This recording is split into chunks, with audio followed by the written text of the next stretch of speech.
যে খবর সামনে আসছে সেখানে বলা হচ্ছে মোহাম্মদ ইউনূসের বিদায় ঘণ্টাটা আমেরিকায় গিয়ে বাজিয়ে দিলেন ডক্টর জয়শঙ্কর।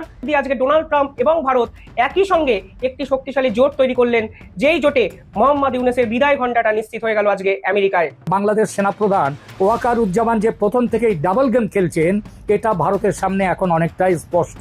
সেনাপ্রধান ওয়াকারুজ্জামানকে বলে দেওয়া হয়েছে রাষ্ট্রপতি শাহাবুদ্দিনকে রক্ষার যাবতীয় দায়িত্ব তাকেই নিতে হবে, মানে সেনাবাহিনীকে নিতে হবে। যদি অন্যথা কিছু হয় তাহলে ভারতীয় সেনা ঢাকায় ঝাঁপিয়ে পড়তে দেরি করবে না। ভারতীয় সেনা পুরোপুরি তৈরি আছে এবং শেখ হাসিনাকে ক্ষমতায় বসিয়ে তারপর থামবে ভারত। এবার ইউরোপীয় ইউনিয়ন থেকে নতুন আরেকটা খবর আসলো, যেখানে ইউরোপীয় ইউনিয়ন থেকে স্পষ্ট বার্তা দেয়া হলো দ্রুত নির্বাচন করতে হবে এবং দ্রুত গণতান্ত্রিক সরকার ব্যবস্থায় ফিরে যেতে হবে। ব্রিটিশ আইনজীবী প্রতিষ্ঠান ডাউটি স্ট্রিট চেম্বার্স একটি আর্টিকেল 15 কমিউনিকেশন সম্প্রতি আইসিসিতে জমা দিয়েছে, যেখানে বাংলাদেশের বর্তমান অন্তর্বর্তীকালীন সরকার কিংবা অস্থায়ী ইউনুস সরকারের বিরুদ্ধে মানবাধিকার লঙ্ঘনের অভিযোগ উপস্থাপন করা হয়েছে। যদি আইসিসি এই মামলা গ্রহণ করে তবে শুধু বর্তমান প্রশাসন নয়, এই সরকারের পেছনে থাকা আন্তর্জাতিক বা স্থানীয় শক্তিগুলো চাপের মুখে পড়ার সম্ভাবনা রয়েছে কিংবা চাপের মুখে পড়বে।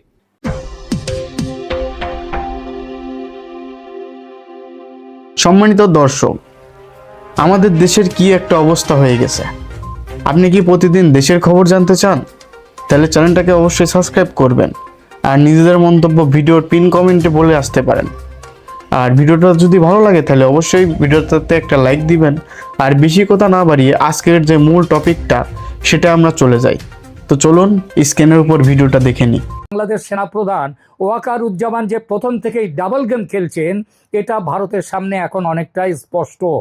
বিভিন্ন সূত্র থেকে জানা যাচ্ছে রাষ্ট্রপতির গদি বাঁচাতে সেনাপ্রধান ওয়াকারুজ্জামান আগের মতো আর বাধা দেবেন না। এবার সেনাপ্রধান ওয়াকারুজ্জামান এখন হম্বিতম্বি কমিয়ে সরকারের সঙ্গে বোঝাপড়া করে নিয়েছেন বলেও মনে করা হচ্ছে। আপনারাও সেটা দেখতে পাচ্ছেন।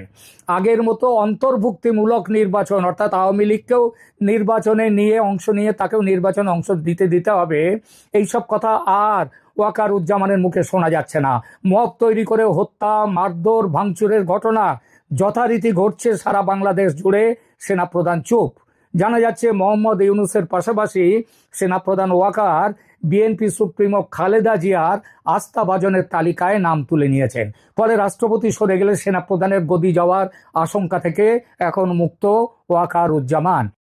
এটা বাস্তবে পরিণত হলে রাষ্ট্রপতি শাহাবুদ্দিন চুপ্পুর বিদায় কেবলমাত্র সময়ের অপেক্ষার। সেটা হলে আওয়ামী লীগের ফিরে আসা, আওয়ামী লীগকে নিয়ে নির্বাচন করা লম্বা সময়ের জন্য পিছিয়ে যাবে। বাংলাদেশে ভারত বিরোধী শক্তি নতুন উদ্যমে তৎপর হবে। এই পরিস্থিতি কি মেনে নেবে ভারত? বিভিন্ন সূত্র মারফত জানতে পারা যাচ্ছে ভারত তার রণকৌশল এবার তৈরি করে ফেলেছে। এই রণকৌশলের মধ্যে জেনারেল ওয়াকারুজ্জামানকে চরম বার্তা দেওয়ার ব্যাপারটি আছে। যেমনভাবে বার্তা দেওয়া হয়েছিল সেই বিডিআর বিদ্রোহের সময় তৎকালীন সেনাপ্রধানকে, শেখ হাসিনাকে রক্ষা করার জন্যে, ভারতীয় হাই কমিশনের কর্মচারীদের রক্ষার জন্যে, এবারও সেনাপ্রধান ওয়াকারুজ্জামানকে বলে দেওয়া হয়েছে রাষ্ট্রপতি শাহাবুদ্দিনকে রক্ষার যাবতীয় দায়িত্ব, ভারতীয় হাই কমিশনের কূটনীতিকদের নিরাপত্তা গ্রহণের দায়িত্ব তাকেই নিতে হবে, মানে সেনাবাহিনীকে নিতে হবে। যদি অন্যথা কিছু হয় তাহলে ভারতীয় সেনা ঢাকায় ঝাঁপিয়ে পড়তে দেরি করবে না। ভারতীয় সেনা পুরোপুরি তৈরি আছে এবং শেখ হাসিনাকে ক্ষমতায় বসিয়ে তারপর থামবে ভারত। সুতরাং শাহাবুদ্দিনকে হটিয়ে দিয়ে দেশে ধর্মীয় মৌলবাদ ও সন্ত্রাসবাদ পুনঃস্থাপন করার প্রক্রিয়া অত সহজ হবে না। দেখা যাক ভবিষ্যৎ কি বলে। আমেরিকা সফরে সব থেকে বড় ধামাকাটা দিলেন ভারতবর্ষের বিদেশমন্ত্রী ডক্টর জয়শঙ্কর। যে খবর সামনে আসছে সেখানে বলা হচ্ছে ডোনাল্ড ট্রাম্পের আমেরিকার সঙ্গে ভারতবর্ষের একটি ঐতিহাসিক চুক্তি স্বাক্ষরিত হচ্ছে। এই চুক্তির মেয়াদ 10 বছর। এটি কোনো ট্রেড ওরিয়েন্টেড চুক্তি নয়, সরাসরি আমেরিকা এবং ভারত এই প্রথমবারের জন্য একটি মিলিটারি চুক্তি সই করছে। এই চুক্তির ফলে ইন্দো প্যাসিফিকের অবস্থা যে 180 ডিগ্রি ঘুরে যাবে তা 100% আপনারা নিশ্চিত থাকুন। অর্থাৎ মোহাম্মদ ইউনূসের বিদায় ঘণ্টাটা আমেরিকায় গিয়ে বাজিয়ে দিলেন ডক্টর জয়শঙ্কর। যেভাবে ইন্দো প্যাসিফিকে চায়না, পাকিস্তান এবং বাংলাদেশ একটি শক্তিশালী জোট তৈরি করার চেষ্টা করেছিল, তার কাউন্টার স্ট্রাইক দিয়ে আজকে ডোনাল্ড ট্রাম্প এবং ভারত একই সঙ্গে একটি শক্তিশালী জোট তৈরি করলেন, যেই জোটে মোহাম্মদ ইউনূসের বিদায় ঘণ্টাটা নিশ্চিত হয়ে গেল আজকে আমেরিকায়। কোন স্বার্থের কথা আমি বললাম? এক এবং অদ্বিতীয় উত্তর আসে ইন্দো প্যাসিফিকে নিজের ডমিনেন্সকে বজায় রাখার জন্য। এবং থ্যাঙ্কস টু মোহাম্মদ ইউনূস, যিনি দিনের পর দিন ভারত বিরোধী একাধিক চক্রান্ত করেছেন, চায়না, পাকিস্তানের সঙ্গে সলা পরামর্শ করে ভারতকে অশান্ত করার চেষ্টা করেছেন এবং ইন্দো প্যাসিফিকে আমেরিকার পিছনে ছুরি মারার চেষ্টা করেছেন। কিছুদিন আগে একটি খবর প্রকাশিত হয়েছিল যেখানে বলা হয়েছিল ইন্ডিয়াকে বাদ দিয়ে চায়না, পাকিস্তান এবং বাংলাদেশ একটি শক্তিশালী জোট তৈরি করতে চায়। সার্ককে বাইপাস করার তাদের পরিকল্পনা ছিল। সার্কে যেহেতু ইন্ডিয়া অ্যাক্টিভলি পার্টিসিপেট করে না এবং ইন্ডিয়ার আপত্তিতেই সার্কের কোনো সামিট অর্গানাইজ করা সম্ভব হয় না, এর জন্য ইন্ডিয়াকে দূরে সরিয়ে রেখে চায়না, পাকিস্তান এবং বাংলাদেশকে একজোট করে ভারতবর্ষ এবং ইন্দো প্যাসিফিকে নিজেদের আধিপত্যকে কিন্তু প্রতিষ্ঠা করতে চেয়েছিল, যা আমেরিকার ইন্দো প্যাসিফিক পলিসির 180 ডিগ্রি বিপরীত। মোহাম্মদ ইউনেস এখানে আগুনটা নিয়ে খেললেন, ঠিক যেরকম ভাবে তিনি সেভেন সিস্টার্সকে ল্যান্ডলক বলেছিলেন, সেভেন সিস্টার্সকে চায়নাকে ইনভাইট করে বলেছিলেন ব্যবসা বাণিজ্য করো, ভারতকে আটকে দাও। ঠিক একই রকম একটি ভুল মোহাম্মদ ইউনেস কিন্তু শেষ বেলায় করলেন। তাদের দেশে প্রশ্ন উঠলো, মোহাম্মদ ইউনেস তো সরকারের কোনো নির্বাচিত সরকারের প্রতিনিধি নয়, তাহলে তিনি এই ধরনের অ্যাগ্রেসিভ ডিসিশন কেন নিচ্ছেন? কেন তিনি চীন এবং পাকিস্তানকে একজোট করে এক শক্তিশালী সামিট তৈরি করতে চাইছেন? কেন তিনি ডোনাল্ড ট্রাম্পের পিছনে ছুরি মারার চেষ্টা করছেন? দ্বিচারিতা কেন? একদিকে আপনি ডোনাল্ড ট্রাম্পের প্রশংসা করে ওদের সঙ্গে ব্যবসা বাণিজ্য করতে চাইছেন, অন্যদিকে আপনি আপনাদের দেশে চায়নাকে ঢুকিয়ে ইন্দো প্যাসিফিককে ঘিরে ফেলতে চাইছেন। এই দ্বিচারিতা কি আমেরিকা মেনে নেবে? প্রশ্ন কিন্তু সেদিনই উঠেছিল। আর আজকে দেখা গেল ইন্দো প্যাসিফিকে চীন যেভাবে নতুন খেলা শুরু করেছে তার পাল্টা দেওয়ার জন্য ডোনাল্ড ট্রাম্প রিয়েলাইজ করলেন ভারতবর্ষ ছাড়া এই ইন্দো প্যাসিফিক ওরিয়েন্টেড ডমিনেশন তারা কখনোই অ্যাচিভ করতে পারবেন না। আর ইন্দো প্যাসিফিকের এই স্ট্র্যাটেজিতে আটকে গেলেন মোহাম্মদ ইউনেস। তিনি যে এত বড় ভুল একটা সিদ্ধান্ত নিয়ে এই মিটিংটি করলেন তা কিন্তু পরিষ্কার হয়ে গেছিল দুদিন আগেই, যখন ভারতবর্ষের বিদেশমন্ত্রী ডক্টর জয়শঙ্কর পরিষ্কার বলেছিলেন যদি ভারতের সঙ্গে বন্ধুত্ব রক্ষা না করো তাহলে মূল্য চোকাতে হবে। আর আজকে ডক্টর জয়শঙ্কর আমেরিকা সফরে গিয়ে ডোনাল্ড ট্রাম্পের সঙ্গে প্রশাসনিক এই যে মিটিং হলো তাদের, এখানে দেখা যাচ্ছে ইন্দো প্যাসিফিকে এবার আমেরিকা এবং ভারত একত্রে কাজ করবে এবং আমেরিকা এবং ভারতের মধ্যে 10 বছরের জন্য একটি ডিফেন্স চুক্তি হবে, যে চুক্তির ফলে বাংলাদেশ চূড়ান্তভাবে অবহেলিত হবে। মোহাম্মদ ইউনেসের বিদায় ঘণ্টা বিভিন্নভাবে বাজানো হয়ে গেল আজকে আমেরিকাতে বসে। আসসালামু আলাইকুম। আন্তর্জাতিক অপরাধ আদালত অর্থাৎ আইসিসি এখন বাংলাদেশের রাজনীতি ও মানবাধিকার পরিস্থিতির সঙ্গে নতুন করে যুক্ত হয়েছে। ব্রিটিশ আইনজীবী প্রতিষ্ঠান ডাউটি স্ট্রিট চেম্বার্স একটি আর্টিকেল 15 কমিউনিকেশন সম্প্রতি আইসিসিতে জমা দিয়েছে, যেখানে বাংলাদেশের বর্তমান অন্তর্বর্তীকালীন সরকার কিংবা অস্থায়ী ইউনুস সরকারের বিরুদ্ধে মানবাধিকার লঙ্ঘনের অভিযোগ উপস্থাপন করা হয়েছে। এই পদক্ষেপ আন্তর্জাতিক পর্যায়ে গভীর গুরুত্ব বহন করছে, বিশেষ করে এমন সময় যখন দেশে রাজনৈতিক অস্থিরতা, নির্বাচন পূর্ব উত্তেজনা এবং আন্তর্জাতিক নজর একসঙ্গে জমাট বেঁধে আছে। 2025 সালের মার্চে ডাউটি স্ট্রিট চেম্বার্স এই কমিউনিকেশন জমা দেন। প্রধান আইনজীবী ছিলেন স্টিভেন পাওয়েলস কেসি, যিনি আন্তর্জাতিক অপরাধ ও মানবাধিকার ইস্যুতে বিশ্বব্যাপী একজন পরিচিত নাম। অভিযোগে বেশ কিছু বিষয় উল্লেখ করা হয়, যেমন সাংবাদিক, বিরোধী নেতাকর্মী ও সংখ্যালঘুদের বিরুদ্ধে পরিকল্পিত হত্যা, গুম, ভয়ভীতি প্রদর্শন ও কারাবন্দী করা, হিন্দু মন্দিরে ধর্মীয় হামলা এবং সহিংসতা, রাষ্ট্রীয় যন্ত্র ব্যবহার করে ভিন্ন মতকে দমন করা। আইনজীবীদের মতে এই ঘটনাগুলো আন্তর্জাতিক আইনে ক্রাইমস এগেইনস্ট হিউম্যানিটি অর্থাৎ মানবতা বিরোধী অপরাধ হিসাবে গণ্য হয়। তারা দাবি করেছেন এই অপরাধগুলো ছিল সংগঠিত, পরিকল্পিত এবং দায় মুক্তির সংস্কৃতিতে পরিচালিত। তাদের এক করা বক্তব্য ছিল no one is above the law, অর্থাৎ দেশের অভ্যন্তরীণ বাস্তবতা যেমনই হোক আন্তর্জাতিক মানবাধিকার লঙ্ঘনের দায় কেউ এড়াতে পারে না। বাংলাদেশ সরকারের প্রতিক্রিয়া এসেছে খুবই সরাসরি। সরকার বলেছে এটি বিদেশি ষড়যন্ত্র। তাদের মতে এই কমিউনিকেশন আন্তর্জাতিক আদালত গুরুত্ব দেবে না। কিন্তু বিষয়টি এখানেই শেষ নয়। আন্তর্জাতিক মানবাধিকার সংস্থা, বিশ্লেষক এবং কূটনৈতিক মহল এই পদক্ষেপকে দেখছে বিশেষ গুরুত্ব সহকারে। আইনের প্রক্রিয়া অনুযায়ী আর্টিকেল 15 কমিউনিকেশন জমা দেওয়ার পর প্রথম ধাপ হয় প্রিলিমিনারি এক্সামিনেশন, যেখানে আইসিসি দেখবে তথ্য প্রমাণ যথেষ্ট বিশ্বাসযোগ্য কিনা। এরপর যদি প্রসিকিউটর উপযুক্ত মনে করেন তবে প্রি ট্রায়াল চেম্বারে অনুমোদন লাগে পূর্ণ তদন্ত শুরু করার জন্য। এই প্রক্রিয়া কয়েক মাস থেকে 1 বছর পর্যন্ত সময় নিতে পারে। তবে এখানে একটি বড় রাজনৈতিক প্রশ্ন উঠে এসেছে, এই পদক্ষেপে আওয়ামী লীগের কি লাভ? কারণ এই অভিযোগ জমা পড়েছে এমন সময় যখন আওয়ামী লীগ সরকারে নেই, তারা বিরোধী অবস্থানে রয়েছে। অন্যদিকে আন্তর্জাতিক মহলে যে বার্তাটি যাচ্ছে তা হলো বর্তমান ইউনুস সরকার গণতান্ত্রিক নয়, দায়বদ্ধ নয় এবং মানবাধিকার লঙ্ঘনের সঙ্গে জড়িত। এই বার্তা আওয়ামী লীগের জন্য রাজনৈতিকভাবে সহায়ক। কিন্তু কেন? আওয়ামী লীগ 2024 সালের 8 আগস্টের পর ক্ষমতা ছেড়ে দেয়।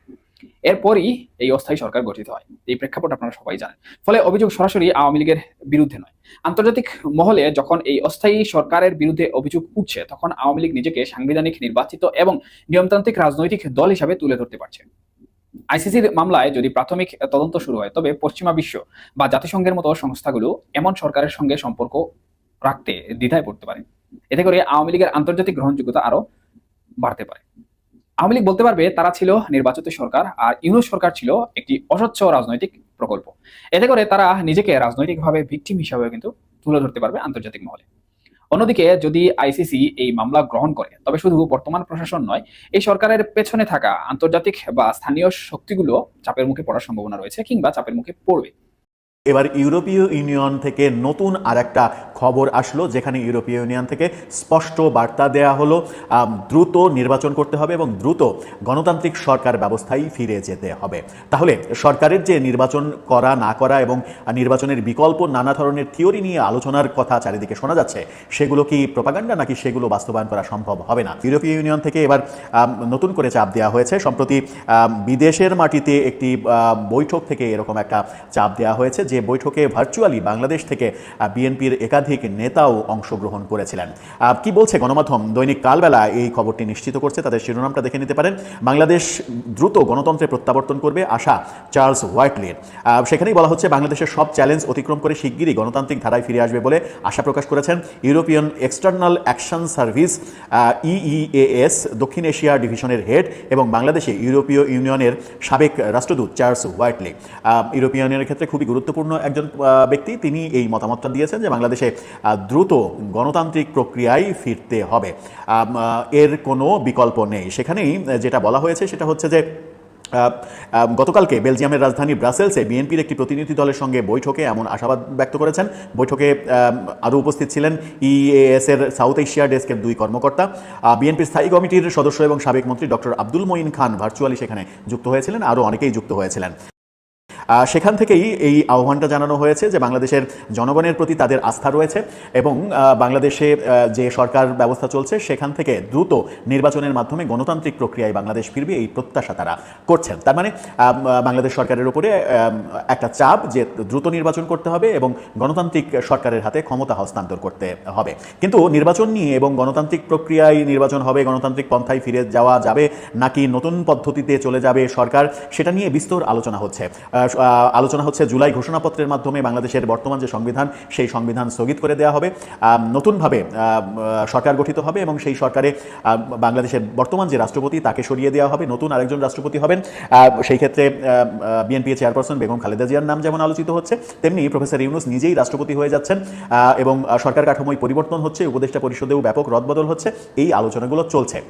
যদি যে থিওরি নিয়ে আলোচনা হচ্ছে, বিএনপি চেয়ারপারসনের রাষ্ট্রপতি হওয়ার যে কথাগুলো চারিদিকে ভাসছে এবং বিকল্প হিসেবে প্রফেসর ইউনূস রাষ্ট্রপতি, বিএনপির ভারপ্রাপ্ত চেয়ারম্যান তারেক রহমান প্রধান উপদেষ্টা, এরকম আলোচনা যে চতুর্দিকে চলছে, এই আলোচনার ব্যাকগ্রাউন্ডটা কোথায় সেটা একটা বড় ব্যাপার। আলোচনার ব্যাকগ্রাউন্ড নিশ্চয়ই রয়েছে, কারণ জুলাই ঘোষণাপত্রের মাধ্যমে সরকার সংবিধান স্থগিতের দিকে যাচ্ছে, এটা মোটামুটি ধারণা করা যেতেই পারে। সংবিধান স্থগিত করে নতুন পদ্ধতির সরকার ব্যবস্থা গেলে নির্বাচন যে ডিলে হবে, নির্বাচন প্রক্রিয়া যে অনেক পিছিয়ে যাবে, এটা বলাই যায়। এই আলোচনার মধ্যে সরকার যখন বসবাস করছে, নির্বাচন প্রক্রিয়া ডিলে হওয়া, নতুন সরকার ব্যবস্থা প্রবর্তন করা, সংবিধান স্থগিত করা, এই প্রক্রিয়াগুলোতে যেতে হলে ইউরোপীয় ইউনিয়ন শুধু নয়, আন্তর্জাতিক যে চাপগুলো রয়েছে, দ্রুত নির্বাচন করা, ইনক্লুসিভ নির্বাচন করা, দ্রুত গণতান্ত্রিক পন্থায় ফিরে যাওয়া, এবং সেই চাপের বাস্তবতাও রয়েছে। আন্তর্জাতিক যে সাপোর্ট, আন্তর্জাতিক বিনিয়োগ, ব্যবসায়ী বিনিয়োগ, সেই বিনিয়োগগুলো একেবারে স্থবির হয়ে পড়েছে। গত 10-11 মাসে 75% বেশি বিনিয়োগ বাংলাদেশে কমে গেছে। সেরকম অবস্থায় গণতান্ত্রিক প্রক্রিয়ায় যাওয়া ছাড়া বিকল্প গত্যন্তর আছে কিনা, বিকল্প পথে হাঁটলে দেশের অর্থনীতি পঙ্গু হয়ে পড়বে কিনা, সেইগুলোও একটা বড় কনসার্নের ব্যাপার। আদতে সরকার কোন দিকে হাঁটবে, ইউরোপীয় ইউনিয়ন যতই চাপ দিক, সেই চাপ সরকার শুনবে কিনা, সেই চাপে সরকার মাথা নত করবে কিনা, নাকি তারা তাদের কৌশলেই এগোবে, যে কৌশলটা বাংলাদেশের জন্য ঠিক হোক কিংবা ভুল হোক, তাদের কৌশলেই তারা এগোবে, সেরকমটাই কি মনে হচ্ছে? দর্শক, আপনার ভাবনা কি? কোন পথে সরকার এগোচ্ছে? নির্বাচনের পন্থায় এগোচ্ছে, দ্রুত গণতান্ত্রিক প্রক্রিয়ায় তারা ফিরতে চায়, নাকি সংবিধান স্থগিত করে নতুন রাষ্ট্র কাঠামোর মাধ্যমে নতুন সরকার ব্যবস্থা প্রবর্তন করে নির্বাচন ডিলে করা এবং এটা বলা যে যেন তেন নির্বাচন কিংবা যে কেউ ক্ষমতায় আসলে হবে না, বাংলাদেশের আমূল পরিবর্তন হতে হবে, রাজনৈতিক ব্যবস্থারও পরিবর্তন হতে হবে। সুতরাং ওই যে লাউ সেই কদু, যেটা যেভাবে বলা হচ্ছে, বিভিন্নভাবে এনসিপির নেতারা বলার চেষ্টা করছেন যে কোনো একটি নির্দিষ্ট দলকে ক্ষমতায় আনার জন্য শেখ হাসিনা সরকারকে আমরা বিদায় দিইনি, বিএনপির দিকে তীর ছোড়ার চেষ্টা করেন তারা। সেরকম পরিস্থিতির দিকেই কি সরকার যাচ্ছে কিনা?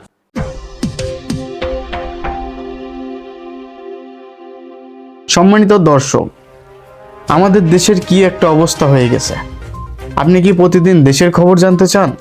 তাহলে চ্যানেলটাকে অবশ্যই সাবস্ক্রাইব করবেন আর নিজেদের মন্তব্য ভিডিওর পিন কমেন্টে বলে আসতে পারেন। আর ভিডিওটা যদি ভালো লাগে তাহলে অবশ্যই ভিডিওটাতে একটা লাইক দিবেন। আর বেশি কথা না বাড়িয়ে আজকের যে মূল টপিকটা সেটা আমরা চলে যাই। তো চলুন স্ক্রিনের উপর ভিডিওটা দেখে নিই।